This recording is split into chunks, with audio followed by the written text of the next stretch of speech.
Good morning. I'm Len Edgerly, and this is the Morning Journal for Thursday, January 8th in Sanibel.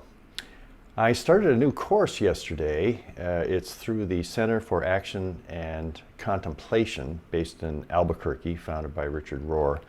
And this course is based on the work of Teresa of Avila.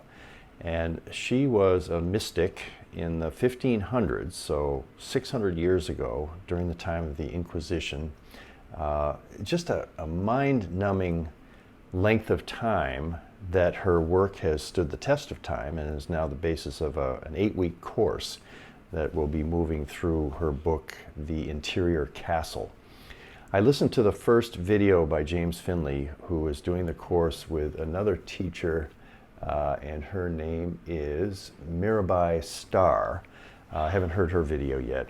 I've taken another course from Jim Finley before.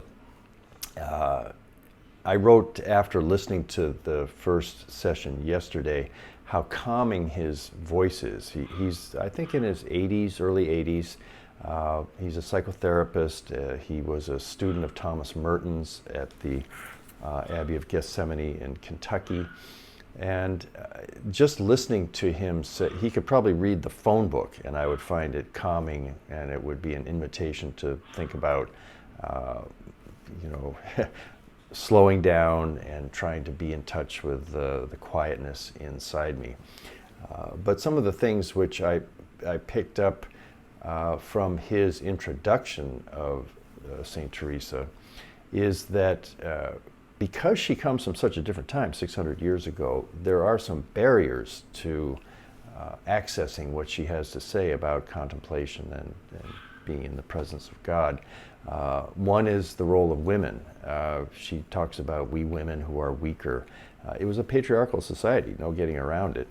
But at the same time, Finley says she is a forthright, strong woman speaking her mind. So there's kind of some dissonance there between how women were viewed in her day and her voice as a woman.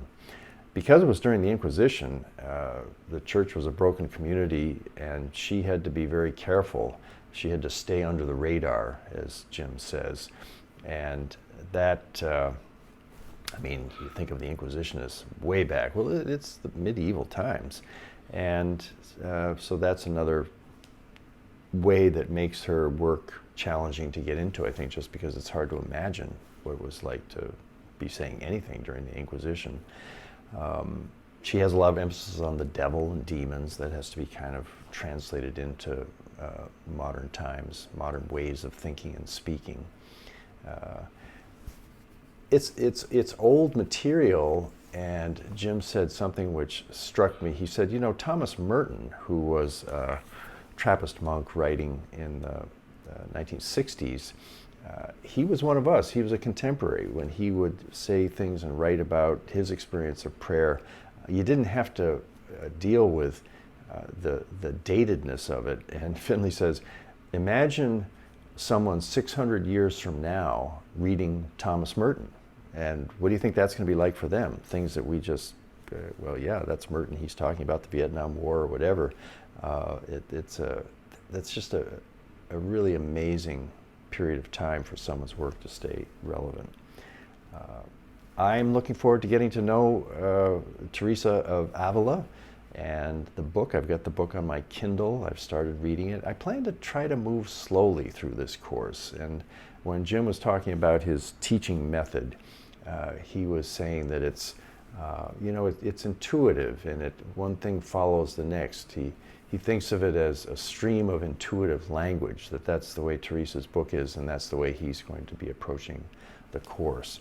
We'll have a chance to upload reactions to what we're listening to in a forum that comes with the course, and there'll be videos and reading material, and it comes at a good time for me. This is my year of calm, and I'm looking forward to just finding out what ways I could learn myself to open more to the quiet within me and to the guidance that comes from that quiet place when I meditate and pause and enjoy the day.